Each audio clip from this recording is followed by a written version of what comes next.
प्रियजनों नमस्कार। पिछले वीडियो में हमने भाग्योदय किस उम्र में होता है चर्चा की थी, लेकिन अनेक जातकों में देखा जाता है कि भाग्योदय का उम्र चला जाता है लेकिन कुछ भी सुफल प्राप्ति नहीं होता। इसलिए आज हम उस वजह को जानने की कोशिश करेंगे।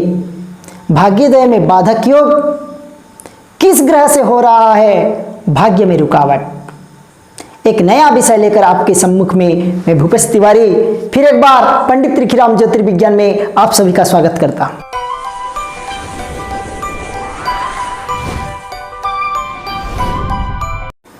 अगर भाग्य भाव का स्वामी नीचस्थ शत्रु क्षेत्री छठे आठवें या द्वादश भाव में किसी भी शुभ ग्रह की दृष्टि से वंचित होकर रहे तो भाग्योदय में विलंबता या बाधा उत्पन्न करता है। भाग्य भाव का स्वामी अगर छठे आठवें या द्वादश भाव के अधिपति ग्रह के साथ भी संबंध बनाता है तो भाग्य भाव का हानि होता है। अगर भाग्य भाव पर सूर्य की पूर्ण दृष्टि रहता है और आपके कुंडली में और उस जातक की कुंडली में सूर्य अशुभ रहता है तो व्यक्ति का अधर्मासक्त बना देता है।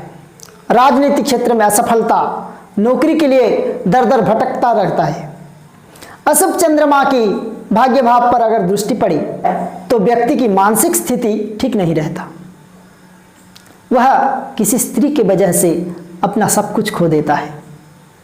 समाज में वह बदनाम हो जाता है। इस प्रकार अगर मंगल आपकी कुंडली में अशुभ है तो व्यक्ति को दुखी और दरिद्रता बना देता है। पैतृक संपत्ति, जमीन जायदाद, वाहन सुख से वंचित कर देता है। बुध अशुभ होकर अगर भाग्य भाव पर पूर्ण दृष्टि देखता है तो जातक की बुद्धि भ्रम करता है, वाणिज्य में हानि और परेशानी होता है। इस प्रकार गुरु यदि भाग्य भाव पर अशुभ होकर दृष्टि दे तो जातक धन के लिए दर दर भटकता रहता है। दरिद्रता उसका घर में हो जाता है। विवाह विलंब होता है। अगर विवाह हो जाए तो निसंतान रहता है। शुक्र अशुभ होकर अगर भाग्य भाव पर दृष्टि दे या भाग्य स्थान में रहे तो जातक के जीवन में पारिवारिक सुख नहीं रहता।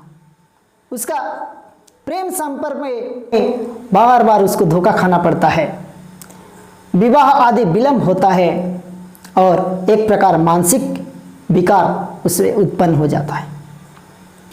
शनि अशुभ होकर भाग्य भाव पर दृष्टि दे या भाग्य भाव पर रहे तो अकस्मात दुर्घटना हो जाता है। नहीं चाहते हुए भी अनावश्यक विवाद में फंस जाता है। वाहन सुख में बाधा, ऐसे कि उसको कारागृह भी देखना पड़ता है। अगर राहु अशुभ होकर भाग्य भाव पर दृष्टि देता है तो जातक मानसिक विकलांग हो जाता है। उसका घर में भूत प्रेत आदि का साया पड़ता है। पत्नी से अनावश्यक वाद विवाद विच्छेद होता है।